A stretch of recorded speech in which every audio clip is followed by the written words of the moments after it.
श्री गोवर्धन नाथ की जय हो। श्री गोकुलनाथ जी विरचित श्री हरिराय जी महाप्रभु जी प्रणीत 252 वैष्णवन की वार्ता में जो प्रसंग अधूरो हतो, माणिक चंद हरिदास के जमाई तामे ये प्रसंग कल यहाँ तक आयो हतो। जो श्री गुसाई जी ने पत्र में प्रति उत्तर लिखी के आज्ञा दीनी, जो वैष्णव तुम उनको नाम सुनाओ, हम जब द्वारिका जी के लिए विजय करेंगे तब वहां आई के सेवक करेंगे। तब ता वैष्णव ने सबन को अपरस करवाई नाम सुनायो। और भाव प्रकाश में कल श्री हरिराय जी ने जो वार्ता प्रसंग पूरो जामे हरिदास की बेटी को जो 3 दिन लो अन्न जल को त्याग करी श्री गुसाई जी को स्मरण कर्यो, तासो यह फल प्राप्त भयो, ये भाव प्रकाश में वर्णन कर्यो हतो। सो कल ये यहाँ तक आयो हतो। जो या वार्ता को अभिप्राय यह है, जो वैष्णव को कैसोहु संकट आई पड़े तो धैर्य धारण करी एक श्री गुसाई जी के चरणारविंद को स्मरण करनो। क्यों?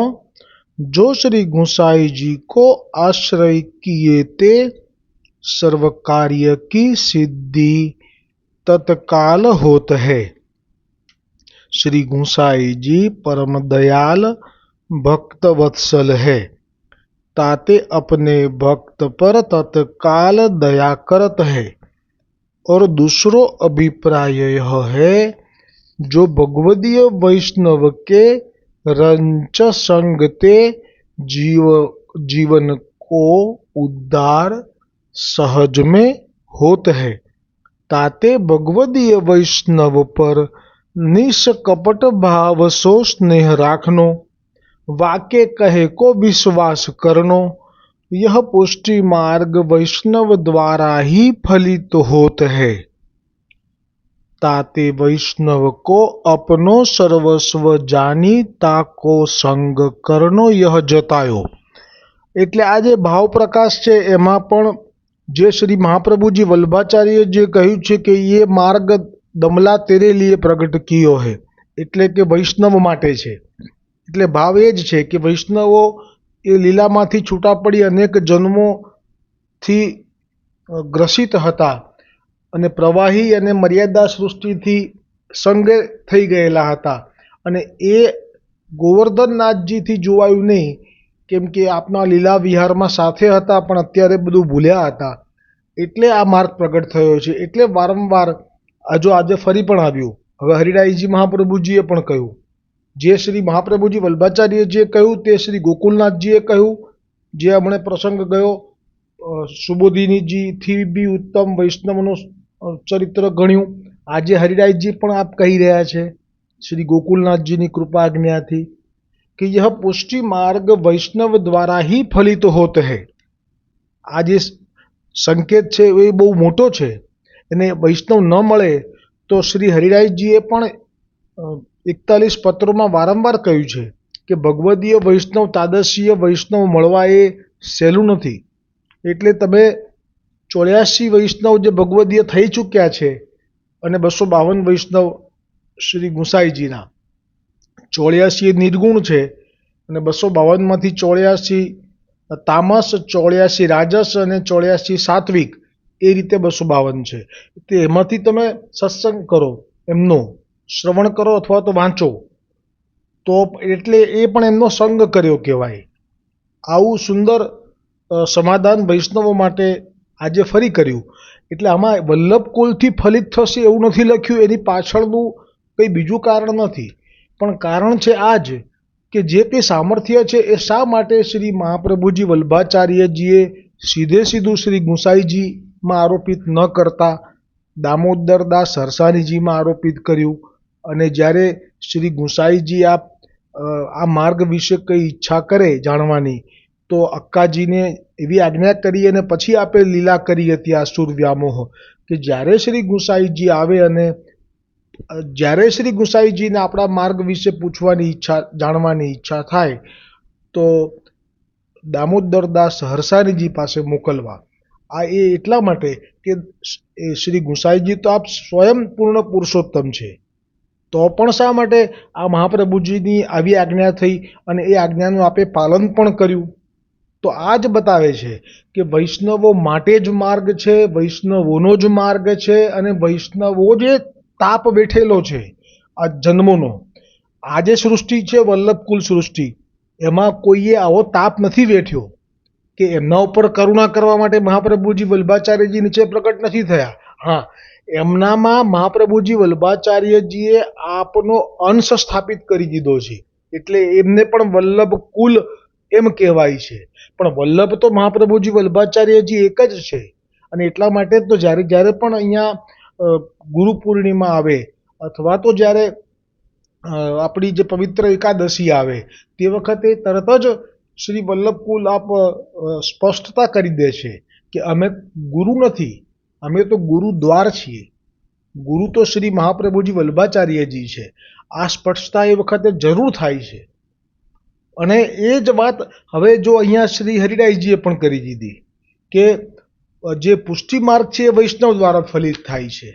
તો જ્યારે જ્યારે પણ 41 પત્રોમાં શ્રી હરિરાયજીએ હવે જે આ પત્રોમાં આપણે વર્ણન વાંચીશું એમાં પણ ભગવદીય અને એમનો સંગ એનાથી સત્સંગ થાય છે એવું કહ્યું છે. એવું નથી કહ્યું કે વલ્લભકુલથી સત્સંગ થાય છે. તો ભગવદીય અથવા વૈષ્ણવ એમનો સત્સંગ એ જો અવેલેબલ એટલે કે પ્રાપ્ય ન હોય તો પણ છેવટે તો આપણે જવાનું છે શ્રી 84 વૈષ્ણવ અને 252 વૈષ્ણવમાં. એટલે જ મેં ગઈકાલે કહ્યું કે કોઈ પણ વલ્લભકુલ બાલકના ચરિત્રો પ્રકાશ કરવામાં નથી આવ્યા. અદ્ભુત છે, અલૌકિક છે, દિવ્ય છે, એમાં સમાન જ છે, વલ્લભ સમાન જ છે આપ બધા. જેમ ગઈકાલે મેં કહ્યું હતું કે ગોવિંદજી અને પછી કલ્યાણરાયજી અને આપના શ્રી હરિરાયજી, તો એમાં કોઈ સંદેહ નથી. પણ ખરેખર મૂળ વાત આ છે. એટલે જે મુખ્ય મુશ્કેલીમાં કોઈ વૈષ્ણવ આવે તો કોનું સ્મરણ કરવું એ જો ન જાણતો હોય તો પછી એને દુઃખ પડે. એમાં કોઈ એવું પણ કહી દે કદાચ સ્ટેજ ઉપરથી કે તમારે કોઈ મહાપુરુષનું શરણું લેવું જોઈએ, આવું જો કોઈ વાક્ય વાપરી લે, આજકાલ સાંભળવામાં આવે છે આવું, વલ્લભકુલમાંથી જ સાંભળવામાં આવે છે આવું, કે તમારે કોઈ મહાપુરુષ જુઓ ને તો તમારે મહાપુરુષને શરણે થઈ જવું. તો આ કોઈ પુષ્ટિ માર્ગના પાયાના સિદ્ધાંતથી સાવ વિમુખ વાત છે. કોઈ મહાપુરુષના સામર્થ્યને જાણીને શરણે થઈ જવું, આ તો મર્યાદા માર્ગની વાત છે કે એમની પાસે કોઈ ગુરુ નથી, જેમને કોઈ આશ્રય નથી, અને એ જો કોઈ મહાપુરુષના શરણે જાય તો જરૂર એનો કંઈક અંશે ઉદ્ધાર થઈ શકે છે. પણ પુષ્ટિ માર્ગના જીવો માટે આ વાક્ય અનર્થ છે, આ અર્થ વગરનું છે. અહીંયા તો એક જ આશ્રય છે અને એ પણ શ્રી ગુસાઈજીનો. અને આ જે વલ્લભકુલ છે એ સામર્થ્યવાન છે. એના વિશે પણ આજે જે મને સર્વોત્તમજીના નામ આવી રહ્યા છે 3 દિવસથી, એમાં એનો પણ મહિમા છે. આ જે વલ્લભકુલ છે કોઈ સાધારણ મનુષ્ય નથી. એ આજના જ તમે સર્વોત્તમજીનું સ્મયાપહ એ નામ શ્રી ગુસાઈજીએ પ્રગટ કર્યું, શ્રી મહાપ્રભુજી વલ્ભાચાર્યજીનું. તો એ નામના ટીકામાં શ્રી ગોકુલનાથજીએ કહ્યું કે આ જે મહાપ્રભુજીથી પ્રગટ થયા એ શ્રી ગુસાઈજીનું સ્વરૂપ કયું, એ કોણ છે, અને શ્રી ગુસાઈજીથી જે સ્વરૂપ પ્રગટ થયા 7 અને એમના આ જે વંશ બાળકો એ કોણ છે, એનું સ્પષ્ટતા કરી લીધી છે. અસાધારણ પ્રાગટ્ય છે. પણ માર્ગ વૈષ્ણવોથી ફલિત થાય છે. આ બહુ સત્ય બાબત છે. એટલા માટે આજનું આ સ્મયાપહ નામમાં શ્રી વલ્લભકુલનું પ્રાગટ્ય એ કોનાથી છે એ આજે જરૂરથી વાંચજો વૈષ્ણવો. એમાં સ્પષ્ટ કહ્યું છે કે મહાપ્રભુજી વલ્ભાચાર્યજી આપ સ્વામિનીજી છે ગુઢ સ્વરૂપે, એટલે કે રાધાજી છે, અને આપમાંથી જ લલિતાજી અને વિશાખાજીને પ્રગટ કર્યા છે. અને પછી એમાં લખ્યું છે સ્મયાપહના ટીકામાં શ્રી ગોકુલનાથજીએ કૃપા કરીને કે તે જ લલિતાજી અને વિશાખાજીથી યમુના સ્વામિનીજીથી અષ્ટસખીઓ પ્રગટ થયા છે, અને પછી આ લોકોથી એટલે કે લલિતાજી વિશાખાજીથી કોટી યુથો પ્રગટ થયા છે. અને આ બધા જ એ શ્રી સ્વામિનીજીના ભાવમાં વૃદ્ધિ કરનારા, કોઈ પણ નેગેટિવ નથી. એટલે આજે આખો વલ્લભકુલનો જે પ્રાગટ્ય છે ભૂતલ પર, એમાં બહુ સિલેક્ટેડ બાળકો પ્રગટ થયા છે, પણ એ બાળકો સાધારણ નથી. એટલે તો કહ્યું કે શ્રી વલ્લભ કલ્પ દ્રુમ ફળ્યો, ફળ લાગ્યો વિઠ્ઠલેશ, શાખા સબ બાલક ભયે, તાકો પાર ન પાવત શેષ. શેષનાગજીથી એનો પાર નથી પમાતો. એનું કારણ એ જ છે કે આપનાથી જ આ બધા કોટી યુથો પ્રગટ થયા છે. એટલે એ જે એમનો જે ભાવ છે એમની અંદર સ્વામિનીજીએ આપનો અંશ પધરાયો છે. એટલે સ્વવંશ સ્થાપિત સ્વમહાત્મ્ય કરીને જે નામ છે, એમાં મહાપ્રભુજીએ આપનો અંશ સ્થાપિત કર્યો. એટલે આ જે અલૌકિક જે વલ્લભકુલ બાળકો પ્રગટ થયા, એમનામાં પણ મહાપ્રભુજીનો અંશ આવ્યો, એટલે ઐશ્વર્ય ને બધું આવી ગયું. એટલે એ પ્રસંગ આજે આપણે ખાસ વાંચી લઈએ, એનું સ્મરણ કરી લઈએ, તો આપણને એનું જે મહાત્મ્ય છે એ સમજાઈ જશે. કારણ કે વલ્લભકુલના બાળકોમાં જે સામર્થ્ય જોવા મળે છે એ સાધારણ મનુષ્ય નથી. એ તો એમને એમ જ પ્રમાણ થઈ જાય છે કે એક મનુષ્ય કોઈ યાત્રા કરે છે 10 કલાકની, તો એને કેટલો સમય આરામ કરે ત્યારે એને કળ વળે છે. અને વલ્લભકુલ બાલક તો અનંત યાત્રાઓ કરી ચૂક્યા વૈષ્ણવો માટે, પોષણ આપવા માટે. તો એમના જે દેહમાં અલૌકિકપણું છે એ સિદ્ધ થઈ ગયું કે જ્યાં 5 દિવસની યાત્રા પણ મનુષ્ય કરે છે તો એને કેટલો આરામ જોઈએ છે. અને વલ્લભકુલ તો અનેક દિવસો સુધી અનેક પરદેશની યાત્રાઓ સતત કરતા રહ્યા છે, છતાં પણ આપના તેજ, આપના ઓજ, આપની શક્તિ એ તો અખંડ રહે છે. આ જ છે સિદ્ધ થાય છે કે આ પ્રાગટ્ય કોઈ મનુષ્ય નથી. એટલે જ વૈષ્ણવો પ્રભુ કહીને સંબોધન કરે છે. એટલે આ જે સ્મયાપહ નામ છે આજનું, એમાં જ આપે કહ્યું છે શ્રી ગોકુલનાથજીએ કે આ જે વલ્લભકુલ બાળકો છે એ મૂળ કેવી રીતે પ્રગટ્યા છે, કોનું પ્રાગટ્ય છે એ અંદર કહ્યું છે. એ જરૂરથી વાંચવું. સ્વામિનીજીના આજ્ઞા સિવાય પુષ્ટિ માર્ગમાં પ્રવેશ જ નથી. આ માર્ગ એ સ્વામિનીજીથી પ્રગટ થયો છે. એટલે તો મહાપ્રભુજી વલ્ભાચાર્યજીએ પ્રગટ થઈ અને આ માર્ગ પુષ્ટિ માર્ગ સ્થાપ્યો. એટલે આમાં મૂળ સ્વામિનીજીની આજ્ઞા વગર પુષ્ટિ માર્ગમાં પ્રવેશ નથી એવું છે. હવે જ્યારે અવતાર થયો, ભગવાન શ્રી કૃષ્ણ પ્રગટ થયા, અને એ વખતે જે પુલિંદીજીનીઓ હતી એ બધી બિલડીઓનું યુથ કહેવાય છે. સૌ જાણો છો કે રામચંદ્રજીએ વનવાસ કર્યો અને જે બિલડીઓએ મોહિત થઈ અને વિચાર્યું કે હવે જો આપ પતિ તો નહીં થાવ, કેમ કે એક પત્ની વ્રત છે, અમે તો હવે આત્મહત્યા કરીશું. તો આપે એક બ્રહ્મચારીનું રૂપ લઈ અને સૌને આશ્વાસન આપ્યું કે 28માં દ્વાપરમાં વ્રજમાં અમે આપનો મનોરથ પૂરો કરીશું. અને એ જ્યારે પુલિંદીજીનીઓ વ્રજમાં એ આવી અને એ વખતે પ્રભુએ જ પ્રેરણા કરી, એટલે એ બધી જ ગિરિરાજ ગોવર્ધનને શરણે ગઈ. હવે જે ગિરિરાજ સ્થિત ઉત્સાહ કરીને એક નામ આવે છે, એમાં આપે સ્પષ્ટ આજ્ઞા કરી છે શ્રી ગોકુલનાથજીએ કે શ્રી મહાપ્રભુજી, શ્રી સ્વામિનીજી અને શ્રી ગોવર્ધન એ બંનેમાં કોઈ અંતર નથી, એક જ છે. એટલે સ્વામિનીજીને અને શ્રી ગોવર્ધન મહારાજને એક જ કયા. હવે આ જે પુલિંદીજીનીઓએ શ્રી ગોવર્ધન મહારાજનું સ્મરણ કર્યું અને એમને શરણે ગયા, તો એમની કૃપાથી રાસમાં શ્રી ભગવાન કૃષ્ણએ એમને પ્રેર્યા આવવા માટે ત્યાં સુધી. તો પછી પુલિંદીજીનીઓ ત્યાં રાસમાં પહોંચી ગઈ અને એ પણ રાસનો લાભ લઈ અને શરીર છોડીને છેવટે ગોલોકમાં ગયા. હવે આજે ગોલોકમાં ગયા, હમણાં અહીંયા એક પ્રસંગ છે કે જે કુંજરીનો, તો એ સમજવા જેવો છે કે એ કુંજરી પણ પુલિંદીના યુથની હતી. અને એનાથી જે અપરાધ થયો, એ અપરાધ એવો થયો કે એને અધિકાર હતો ને કે લીલો મેવો એ ધરી શકે ઉત્થાપન વખતે. તો ખૂબ સુંદર લીલો મેવો સિદ્ધ રાખેલો હતો ને આરોગાવી રહેલી શ્રી ગોવર્ધનનાથજીને. એ વખતે જ શ્રી સ્વામિનીજી એટલે કે રાધાજી આપમાં સખી સાથે ત્યાં આવ્યા હશે. તો આ સ્વામિનીજીનું, ગિરિરાજનું, ગોવર્ધન મહારાજનું મહત્ત્વ સમજી શકી હતી, પણ સ્વામિનીજીનું સ્વરૂપનું એને ભાન ન હતું. એટલે સ્વામિનીજીને આવતા થોડેક દૂર હજી સુધી આવ્યા છે ત્યાં રોકી લીધા અને કહ્યું કે ત્યાં જ ઠાડા રહો, અત્યારે અહીંયા લીલા મેવાનો ભોગ આરોગી રહ્યા છે, આવું ઊંચા સ્વરે કહ્યું. અને આવું બોલતા એના મુખમાંથી છીંટો પડ્યો તેમાં છોવાઈ ગયું. હવે આ સ્વામિનીજીએ તે જ ક્ષણે જે કીધું ને કે આ આજ્ઞા પુષ્ટિ માર્ગમાં તો સ્વામિનીજીની જ આજ્ઞાથી આ માર્ગમાં પ્રવેશ છે, એનું કંઈ કારણ બીજું કશું નથી, પણ ઠાકોરજીને શરમ ના પડે ને ઠાકોરજીના સુખનો ભાવ એ શીખવા માટે સ્વામિનીજી સિવાય પ્રવેશ નથી થઈ શકતો. એટલે ઠાકોરજીને ઉચ્છિષ્ટ છીંટો પડેલું એ આરોગાવે એ તો સ્વામિનીજી થવા ના દે, અને સ્વામિનીજી માટે જે આદર હોવો જોઈએ એ તો એને છે નહીં, તો પછી લાંબો ટાઈમ ટકે કેવી રીતે લીલામાં? એટલે એને કઠોર થઈને પણ છેવટે એનું કલ્યાણ કરવા માટે શ્રાપ આપ્યો કે તે આવી રીતે ઉચ્છિષ્ટ લેવડાવ્યું અને તે અમારું અપમાન કર્યું, તો તું મ્લેચ્છ શરીરમાં પડી જા. તો હવે આમાં તો ભલે શિક્ષા થાય છે પુષ્ટિ માર્ગમાં, પણ પછી ફળ મળે છે કેવું મળે છે? આ કોઈ સાધારણ માર્ગ નથી વૈષ્ણવો. એ કુંજરી થઈને પડી. મથુરામાં જ એક મુસ્લિમ મ્લેચ્છને ત્યાં જન્મી, અને જ્યારે એ નીકળી ત્યારે એ કંઈક આદુ અને રોટલી ખાઈને નીકળી હતી એના મુસલમાનના ઘરમાં જે ખોરાક હોય, અને વૈશાખનો કે જેઠનો તડકો, અને એ ત્યાં ગિરિરાજજીની પાસેથી પસાર થઈ રહેલી, અને જે આપણે જાણીએ છીએ કે જલ વગરે મૃત્યુના આરે આવી ગયેલી, અને આપે ભલે ઠાકોરજીની જ જારીમાંથી જલ લેવડાવ્યું, ભલે કે છોવાઈ જશે તો કંઈ નહીં, આ બધી કૃપાની શરૂઆત થઈ ગઈ.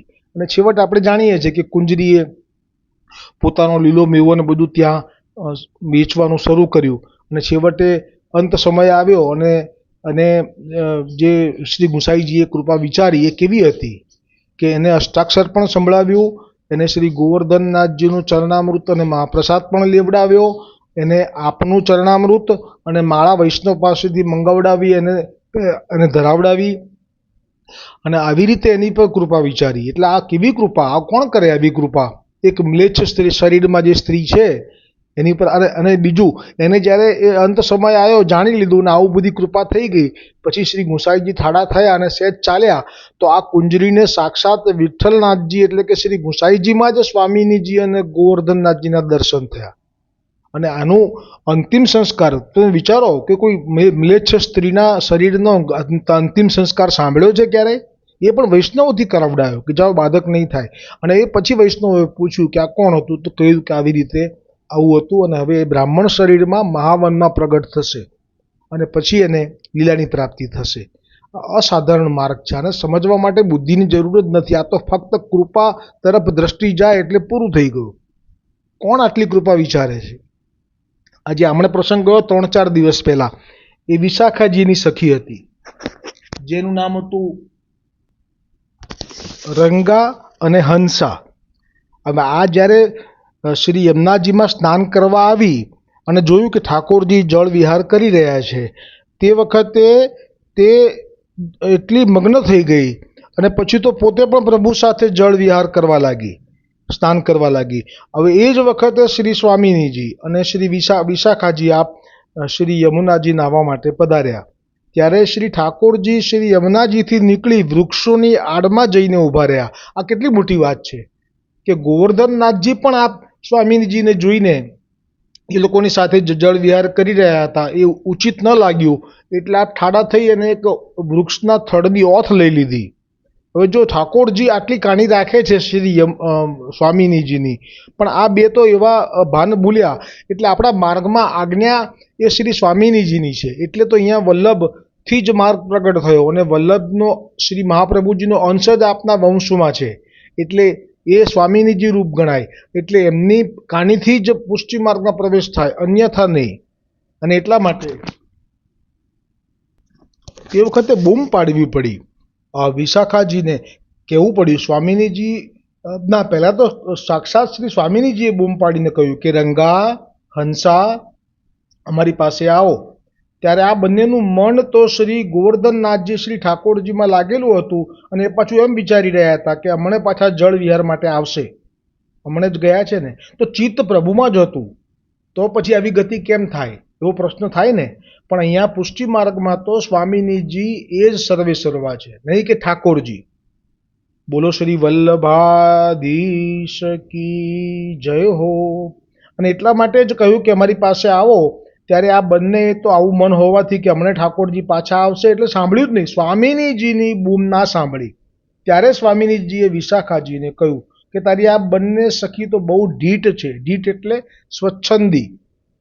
અને છેવટે સ્વામિનીજીને આ શ્રમ પડ્યો એટલે વિશાખાજીએ પણ બૂમ પાડી, પણ છતાંય એ બે ન સાંભળી અને છેવટે વિશાખાજીએ શ્રાપ આપ્યો કે તમે ભૂતલ ઉપર પડો.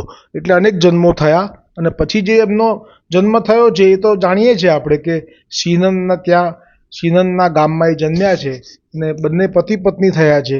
એ બે લીલામાં સખીઓ છે, પણ એ બેનો શરીરનો સંબંધ જ નથી રાખ્યો, કેમ કે એમને તો એ સાધારણ વસ્ત્રો નથી પહેરતા એવા પ્રાણીઓ પણ એ ભોગવી રહ્યા છે, પક્ષીઓ ભોગવી રહ્યા છે. એવું સુખ ભોગવવું તુચ્છ લાગ્યું. એનું મૂળ કારણ તો શ્રી ઠાકોરજી સાથે એમનો સંબંધ છે એ જ છે. અને એટલે જ પછી જ્યારે એમના શરીરને તપ કરીને જે એમણે દુર્બળ કર્યા, એમનું તપ બી કેવું છે તમે કલ્પના ના કરી શકો. અન્ન જળ વગર પણ કેટલા દિવસો કાઢ્યા છે, કેટલા બધા કઠોર તપ કરીને શરીરને સાવ પિંજર જેવું કરી નાખેલું છે. પણ છેવટે શ્રી વલ્લભે કહ્યું કે તમારે જોઈએ છે શું? તો માગ્યું કે ઠાકોરજી અમારી સાથે વાત કરે. તો કહ્યું કે આપ થોડીક પણ સેવા કરશો અને સેવા કરતાં જો કષ્ટ પડશે ને તો ઠાકોરજીથી નહીં રહેવાય, તો એ જરૂર બોલશે. અને શ્રી સ્વામિનીજીના વચનના પ્રમાણે જ્યારે સેવા કરવામાં એક વખત વરસાદ પડ્યો અને બહાર સૂઈ ગયા, કારણ કે એક જ રૂમ હતો, ઠાકોરજી અંદર ને પોતે બહાર, તો ઠાકોરજીથી સહન ના થયું અને સ્વામિનીજીના વચન સત્ય કર્યા, એટલે કે શ્રી વલ્લભના, અને એમને અંદર બોલાવ્યા. અને આ રીતે શરૂઆત થઈ લીલાની, કે જે એમની ઈચ્છા હતી કે અમારી સાથે વાત કરે. તો આ માર્ગમાં સ્વામિનીજી સર્વે સર્વા છે એ ભાવ રાખવો, અને એ જ સ્વામિનીજી વલ્લભકુલમાં આપ છો જ બિરાજમાન છો, આપનો અંશ છે એની અંદર. અને એ અંશને કારણે જ જ્યાં સુધી બ્રહ્મ સંબંધ વલ્લભકુલથી ન થાય ત્યાં સુધી પુષ્ટિ માર્ગમાં પ્રવેશ નથી થતો, ગોલકમાં પ્રવેશ નથી થતો. એ વાત સિદ્ધ થઈ ગઈ. અને હવે આજે પાછે કેतेक दिन में श्री गुसाई जी श्री गोकुल ते श्री रणछोड़ जी के दर्शन को द्वारिका जी को पधारे. सो वा गाम में आई के वा बाहिर कुआ ऊपर श्री गुसाई जी के डेरा भये. ता कुआ ऊपर हरिदास की बेटी हूँ जल भरन आई. હવે મેં કહ્યું હતું ને કે 252 વૈષ્ણવમાંથી જો કૃપા થઈ હોય કોઈ દીકરી ઉપર, શ્રી ગુસાઈજીએ સ્વયં કરી હોય, તો આ એક જ છે. એવો પ્રસંગ છે આ કે જે ખરેખર અનબિલીવેબલ છે. इतने ही एक ब्रजवासी हूँ वा कुआ पे जल भरन आयो. तब वासो हरिदास की बेटी ने पूछ्यो जो ये डेरा कौन के है. तब वा ब्रजवासी ने हरिदास की बेटी सो कहो जो ये डेरा तो श्री गुसाई जी के है. तब तो यह वा ब्रजवासी को वचन सुनी के, હવે જો સ્થિતિ કેવી થાય છે હરિદાસ બન્યાની દીકરીની, सुनी के अति उत्कंठासो जल को बासन घर धरी के सांस को कही जो श्री गुसाई जी यहाँ पधारी अमुक के बाग में डेरा किए है. जो तुम्हारे दर्शन को आवनो होई तो आइयो. હજી પણ પુષ્ટિ માર્ગમાં આવવા માટે કોઈ ફોર્સ, દબાણ, જબરજસ્તી નથી કરતા. તાપ છે તો આવો તો વેલકમ, તાપ નથી તો ના આવતા, ભીડ કમ. तुम्हारे दर्शन को आवनो होई तो आइयो और हो तो जात हूँ. यह कही, હવે જો શબ્દો, અતિ ઉન્મત દશાસો. ઉન્મત એટલે ગુજરાતીમાં કહેવાય ગેલી, એને ભાન નથી રહ્યું હવે દેહનું કશું જ, અને પોતે સ્ત્રી છે એ ભૂલાઈ ગયું. યહ અતિ ઉન્મત દશાસો જાય કે દુરીતે શ્રી ગુસાઈજી કે દર્શન કરત ભઈ. એણે મર્યાદા રાખી કે શ્રી ગુસાઈજી ગુરુ છે, એમની પાસે એવી રીતે ન જવાય આજ્ઞા વગર, એટલે દૂરથી જ શ્રી ગુસાઈજીના દર્શન કરવા લાગી. તો તે વખતે શ્રી ગુસાઈજીનું દર્શન કરતા શ્રી ગોકુલનાથજી હવે જે વર્ણન કરે છે એ તો અતિ અલૌકિક છે. સો તા સમયે પ્રભુ શ્રી ગુસાઈજી સ્નાન ચોકી ઉપર ઠાડે કટી પરિયત સ્નાન કરત હતે. ઊભા ઊભા સ્નાન કરી રહેલા હતા કેળ સુધીનું. केड़ थी नीचे सुधीनु। इतने ही याको दुरीते उन्मत दशासो आवती देखी के जाको मन केवल चरणार विंद में लीन है और देह कागज को पुतरा पवन बस उड़ियो चलो आवत होई। ता प्रकार याको आवती देखी के प्रभु वाही प्रकार खड़ाऊ पहरी के वाके सन्मुख पधारे। तो जे श्री गुसाईजीए સ્નાન કરી રહેલા કટી સુધી કમર સુધીનું અને એ વખતે આપણે જોયું કે જેમ કોઈ ઉડતું કાગળ આવતું હોય, કાગળ એટલા માટે શબ્દો પ્રયોગ કર્યો શ્રી ગોકુલનાથજીએ કે એનામાં અત્યારે એટલું દીનતાથી ભરેલું હૃદય છે કે એને કંઈ વજન જેવું, એટલે કે એનામાં અહંકારનો અંશ પણ નથી. અત્યારે એ શ્રી ગુસાઈજીના ચરણમાં લીન થઈ ચૂકી છે, એને શ્રી ગુસાઈજીના ચરણો સિવાય કંઈ દેખાતું નથી.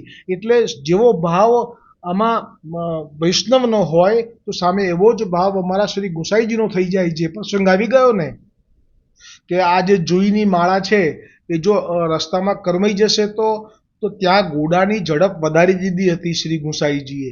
જેવો તાપ વધે એવો શ્રી ગુસાઈજીનો પણ ભાવ વધે. એટલે એ વખતે આપે એ જ પ્રમાણે જેવી રીતે એ આવી રહી હતી એ જ પ્રમાણે આપ બી આપના લાકડાના ખડાઓ એટલે કે આપના પાદુકાજી પહેરી અને એ પણ ઝડપથી એની તરફ ચાલવા લાગ્યા. સો વાકે હાથ શ્રી ગુસાईजी अपने श्री हस्त में पकड़ी के ठाड़ी કરી यह बचन वा समय વાસો બોલે. અને તેનો હાથ પકડી લીધો અને ત્યાં જ ઊભી કરી દીધી, કારણ કે એને ભાન જ નથી કશું. અને જવું ગુસાઈજીના ચરણમાં પડું આ એક જ ભાન છે. અને હાથ પકડી અને ત્યાં ઊભી કરી દીધી. અને પછી શ્રી ગુસાઈજીએ જે વચન કહ્યા એ પ્રસંગ આવતીકાલે આવશે. અને હવે આ ધોળ લઈશું આપણે અને ત્યાર પછી આશ્રયનું પદ. હવે આમાં જે પ્રસંગ ઊભો થયો છે એમાં મેં એમ કહ્યું કે આવું કોઈ પ્રસંગ બીજો 252માં નહીં મળે જે દીકરી ઉપર કૃપા કરી હોય એમાં.